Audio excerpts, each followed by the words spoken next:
Hi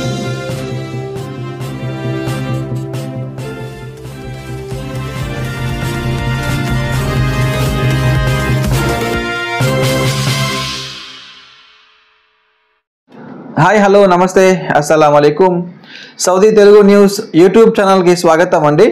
friends, ముందుగా మా యొక్క ఛానల్ను సబ్స్క్రైబ్ చేయండి. వీడియో చూస్తున్నప్పుడు దయచేసి లైక్ చేయండి. సో ముందుగా ఇవాళ మార్చి 30, 2025 సంవత్సరం అండి. ఇవాళ అప్డేట్ విషయానికి వస్తే మన న్యూస్ చూస్తున్న వారందరికీ కూడా రమదాన్ ఈద్ ఉల్ ఫితర్ శుభాకాంక్షలు తెలియజేస్తూ ఉన్నాము. ఆల్రెడీ ఇప్పుడు సౌదీ అరేబియాలో గల్ఫ్ దేశాల్లో ఇవాళ ఈద్ అయిపోయింది. రేపు ఇండియాలో మేము ఇక్కడ రమదాన్ ఈద్ జరుపుకుంటూ ఉన్నాము. అందరికీ కూడా రమదాన్ శుభాకాంక్షలు అండి. అదేవిధంగా ఈరోజు మరొక ఫెస్టివల్ ఉగాది కూడా ఉంది. అందరికీ ఉగాది శుభాకాంక్షలు కూడా తెలియజేస్తూ ఉన్నాను. సో రెండు కూడా ఒకే రోజు రావడం చాలా సంతోషంగా ఉంది. ప్రతి ఒక్కరు కూడా రంజాన్ శుభాకాంక్షలు మరియు ఉగాది శుభాకాంక్షలు తెలియజేస్తూ ఇవాళ న్యూస్ని మనం స్టార్ట్ చేద్దామండి.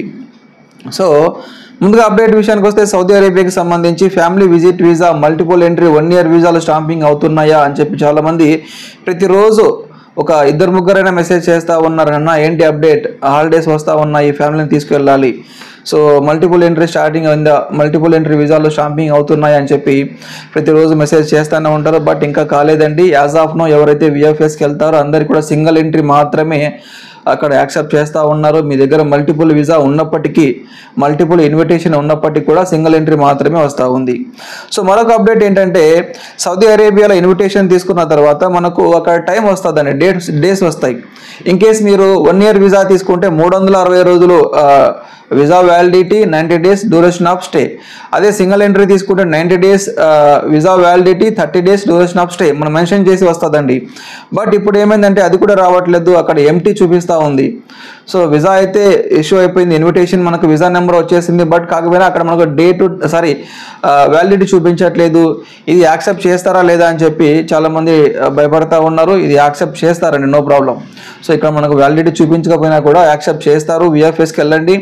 బట్ కాకపోతే ఫైనల్ డెసిషన్ మనకు ఎన్ని రోజులు వ్యాలిడిటీ, మనకు వీసా ఎన్ని రోజులు ఇవ్వాలని చెప్పి మనకు ముంబై కాన్సులేట్లో వాళ్ళు మాత్రమే చెప్తారు. సో ఇక్కడ మనకు సింగిల్ ఎంట్రీ వీసా రావచ్చు, మల్టిపుల్ రావచ్చు, మనం కన్ఫామ్గా చెప్పలేము. బట్ వాళ్ళకి ఏదో ఒక మనకు వ్యాలిడిటీ వేసి మనకు వీసా అయితే చేసిస్తారండి. సో ఓకేనా, మేబీ ఏప్రిల్ మంత్ ఎండింగ్లో మల్టిపుల్ ఎంట్రీ స్టార్ట్ అవుతాయని చెప్పి చెప్తా ఉన్నారు. ఇది ఒక న్యూస్ మాత్రమే, 100% నేను చెప్పట్లేదు. ఒకవేళ in case multiple entry start అయ్యిందా నేను ఇమీడియట్లీ మీకు ఒక న్యూస్ రూపంలో చెప్తానండి. ఇక నెక్స్ట్ అప్డేట్ విషయానికి వస్తే ఇండిగోలో ఒక మంచి ఆప్షన్ ఉందండి ఇండిగో ఎయిర్లైన్స్కి సంబంధించి. ఎందుకంటే ఇప్పుడు రంజాన్ నుంచి బక్రీద్ వరకు మనకు రేట్లు డే బై డే పెరుగుతూనే ఉన్నాయి. సో ఎందుకంటే ఇన్ కేస్ మీరు రియాద్ నుంచి హైదరాబాద్కి రావాలన్నా, జద్దా నుంచి హైదరాబాద్కి రావాలన్నా మీకు ఫ్లైట్ టికెట్ రేట్లు చాలా ఎక్కువ ఉంటే వేరే సిటీ ట్రై చేయండి, పర్లేదు. ఫర్ ఎగ్జాంపుల్ ముంబైకి వెళ్ళండి, ఢిల్లీకి వెళ్ళండి. ఇక్కడ మనకు లగేజ్ సమస్య లేకుండా ఇండిగో ఎయిర్లైన్స్లో ఒక ఆఫర్ ఉందండి, నేను ఇంతకుముందు కూడా చెప్పి ఉన్నా. సో ఎప్పుడైతే మనం 48 hours ఇంటర్నేషనల్ జర్నీ చేసి 48 hoursలోగా మనం డొమెస్టిక్ జర్నీ చేస్తే అప్పుడు మనకు లగేజ్కి చాలా తక్కువ అమౌంట్ తీసుకుంటా ఉన్నారు ఇండిగో ఎయిర్లైన్స్లో. సాధారణంగా మనకు ఇండిగో డొమెస్టిక్ జర్నీ చేస్తే కేవలం 15 kg లగేజ్ ఉంటుంది, 7 kg హ్యాండ్ బ్యాగ్ ఉంటుంది. కాకపోతే మనకు సౌదీ నుంచి వచ్చే వాళ్ళకి లగేజ్ కంపల్సరీ 30+7 ఉంటుంది. సో ఇలాంటి సిచ్యువేషన్లో లగేజ్ ఎక్స్ట్రా యాడ్ చేస్తే మనకు చూడండి 15 kg లగేజ్ ఎక్స్ట్రా యాడ్ చేస్తే కేవలం 3,000 రూపాయలు మాత్రమే తీసుకుంటా ఉన్నారు. అదే 30 kg లగేజ్ ఎక్స్ట్రా యాడ్ చేస్తే 6,000 రూపాయలు తీసుకుంటా ఉన్నారు. ఇది ఎవరైతే డొమెస్టిక్ జర్నీ చేస్తూ ఉన్నారో, ఇంటర్నేషనల్ జర్నీ చేసిన తర్వాత డొమెస్టిక్ చేసే వాళ్ళకి ఇది మంచిగా ఉంటుందండి. సో ఇది కొంచెం మనకు బెస్ట్గా ఉంటుంది, కొంచెం ఆలోచించండి. తర్వాత సౌదీ అరేబియా మదీనాలో ఒక పోలీస్ అధికారిపై ఒక మహిళ దాడి చేస్తున్న వీడియో చాలామంది చూసే ఉంటారండి. సో ఇక్కడ ఏమైందంటే మదీనాలో ఈ నడక మార్గం ద్వారా నడుచుకుంటూ వెళ్ళే ప్లేస్లో అక్కడ పర్మిషన్ లేదు, ఇట్లా వెళ్ళకూడదమ్మా, మీరు వేరే ప్లేస్లో వెళ్ళిపోండి అని చెప్పి పోలీస్ అధికారిని వారిని అడ్డుకోవడం జరిగింది.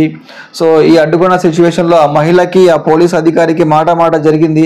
సో దాని తర్వాత మొదటగా ఆ మహిళ ఆ పోలీస్ అధికారిపై దాడి చేయడం జరిగింది. దాని తర్వాత ఆయన కూడా ఆవిడ చెంపపైన 2-3 దెబ్బలు వేయడం జరిగింది. ఈ వీడియో కూడా చాలా సర్క్యులేట్ అయిందండి సోషల్ మీడియాలో.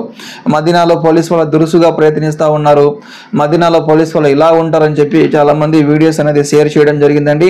సో అలా ఏం కాదు, ఈ వీడియోలో చాలా క్లియర్గా ఉంది. ఫస్ట్ ఆవిడే పోలీస్ అధికారిపై దాడి చేయడం జరిగింది. దాని తర్వాత ఆయన కూడా మహిళ ముఖంపై 2-3 దెబ్బలు వేయడం జరిగింది. ఈ వీడియో కూడా చాలా మంది చూసే ఉంటారు. మొత్తం మీద దీనిపై మదీనా పోలీస్ వాళ్ళు స్పందించారు. ఇద్దరిపై కూడా చర్యలు తీసుకుంటామని చెప్పి మదీనా పోలీస్ వారు చెప్పడం జరిగిందండి. ఇంకా అదేవిధంగా ఈ సంవత్సరం రంజాన్ అయిపోయింది కదా. ఈ పవిత్ర రంజాన్ మాసంలో దాదాపు 122 మిలియన్ల మంది, అంటే దాదాపు 12 కోట్ల మంది మక్కా మరియు మదీనా మసీదులను సందర్శించినట్లుగా ప్రవక్త మసీదు వ్యవహారాల ఇన్ఛార్జ్ గారు చెప్పడం జరిగిందండి. లాస్ట్ ఇయర్ కంటే ఈ సంవత్సరం చాలా ఎక్కువ మంది మక్కా మరియు మదీనాలను విజిట్ చేయడం జరిగిందండి. సో ఇంకా నెక్స్ట్ అప్డేట్ విషయానికి వస్తే, ఇండియాలో సౌదీ కాన్సులేట్కి సంబంధించి ఒక ముఖ్యమైన అప్డేట్ అండి. సో రంజాన్ సందర్భంగా హాలిడేస్ వచ్చేసాయి. రేపటి నుంచి అంటే మార్చి 31 నుంచి హాలిడేస్ స్టార్ట్ అవుతున్నాయి. మళ్ళీ నెక్స్ట్ మండే అంటే ఏప్రిల్ 7వ తారీఖు రీఓపెన్ కాబోతా ఉంది. దాదాపు 7 రోజుల పాటు సౌదీ కాన్సులేట్ ముంబైలో హాలిడేస్ ఉన్నాయి. సో మీకు ఎవరైనా వీసా స్టాంపింగ్ కోసం ప్రాసెస్ చేసి ఉంటే ఈ 1 వీక్ వరకు ఎలాంటి పని జరగదండి. కొంచెం వీసా స్టాంపింగ్ అయినంత వరకు వెయిట్ చేయాలి తప్పదు. ఇంకా నెక్స్ట్ అప్డేట్ విషయానికి వస్తే, సౌదీ అరేబియాలో GWAC ప్రెసిడెంట్గా అబ్దుల్ రఫీక్ గారిని నియమించారు. GWAC వ్యవస్థాపకుడు ధోనికేటి కృష్ణ గారి ఆదేశాల మేరకు ఏకగ్రీవంగా అబ్దుల్ రఫీక్ గారిని నియమించారండి. ఉపాధ్యక్షులుగా బాలసాని లక్ష్మీనారాయణ గౌడ్, పెరికి రాజేంద్ర గారులను నియమించారు. కొత్త టీం వచ్చేసింది GWACకి సంబంధించి. సో వీరందరూ కూడా చాలా మంచిగా పనిచేయాలి. ఇన్షాల్లా సౌదీ అరేబియాలో ఉన్న తెలంగాణ వారికి కూడా వీరి యొక్క సేవలు ఉపయోగించుకోవాలని చెప్పి మనస్ఫూర్తిగా కోరుకుంటా ఉన్నాము. GWAC అనేది ఒక సంస్థ ఉంది, NRI సంస్థ. వీళ్ళు ఎవరైతే తెలంగాణ వాళ్ళు సౌదీ అరేబియాలో ఉన్నారో వారికి అవగాహన కల్పించి, సో అక్కడ వాళ్ళకి ఏదైనా సమస్యలు ఉంటే వారిని ఇండియాకి పంపించడం, ఎంబసీ వాళ్ళతో మాట్లాడడం, ఇలా రకరకాల సేవలు చేస్తూ ఉంటారు. సో ఈ కొత్త టీం ఎవరైతే ఉన్నారో అందరూ కూడా ఇన్షాల్లా లాస్ట్ టీం కంటే ఇంకా బలంగా పనిచేయాలని చెప్పి మనస్ఫూర్తిగా కోరుకుంటూ శుభాకాంక్షలు తెలియజేస్తూ ఉన్నామండి. నెక్స్ట్ అప్డేట్ విషయానికి వస్తే, సౌదీ అరేబియాలో ఒక ఫేక్ న్యూస్ అనేది బాగా వైరల్ అవుతూ ఉందండి. ఏప్రిల్ 13లోగా ఎవరైతే సౌదీ అరేబియాలో ఫ్యామిలీ విజిట్ పైన, ఈ యొక్క బిజినెస్ వీసా పైన, టూరిస్ట్ వీసా పైన సౌదీ అరేబియాలో ఉన్నారో అందరూ కూడా ఎగ్జిట్ అయిపోవాలి అని చెప్పి ఒక న్యూస్ని బాగా స్ప్రెడ్ చేస్తూ ఉన్నారు. ఇందులో వాస్తవం లేదండి. సో నేను సింపుల్గా చెప్తాను, ఎవరైతే ఫ్యామిలీ వీసా తీసుకునే సౌదీ అరేబియాలో యాజ్ ఆఫ్ నో అక్కడ ఉన్నారో మీ స్పాన్సర్ ఖచ్చితంగా ఉంటారు. స్పాన్సర్ అప్షర్లో చూసుకోండి. వారి యొక్క అప్షర్లో వ్యాలిడిటీ ఏవైతే ఉందో అదే మనకు ప్రామాణికం. అంతవరకు సౌదీ అరేబియాలో స్టే చేయొచ్చు. ఈ ఫేక్ న్యూస్ ఇవన్నీ నమ్మొద్దండి. సో అదేవిధంగా బిజినెస్ వీసా తీసుకున్నారు, మీ బిజినెస్ వీసాలో వ్యాలిడిటీ మే వరకు ఉంది, జూన్ వరకు ఉంది, స్టే చేయొచ్చు, నో ప్రాబ్లం. కానీ ఇన్ కేస్ మీకు వీసాలో ఏప్రిల్ 13 వరకు లాస్ట్ డేట్ ఉంటే అంతకంటే ముందే ఇండియాకి వచ్చేసేయాలి. సో టూరిస్ట్ వీసా కూడా సేమ్ అంతే అండి. సో మీ వీసాలో ఏదైతే వ్యాలిడిటీ ఉందో దాని ప్రకారం ఇక్కడ స్టే చేయొచ్చు. ఇవన్నీ ఫేక్ న్యూస్, ఎవరు నమ్మబాకండి. సో ఇది ఇవాళ సౌదీ అరేబియాకి సంబంధించి చిన్న అప్డేట్ అండి. మళ్ళీ కలుస్తాను నేను. Thank you so much.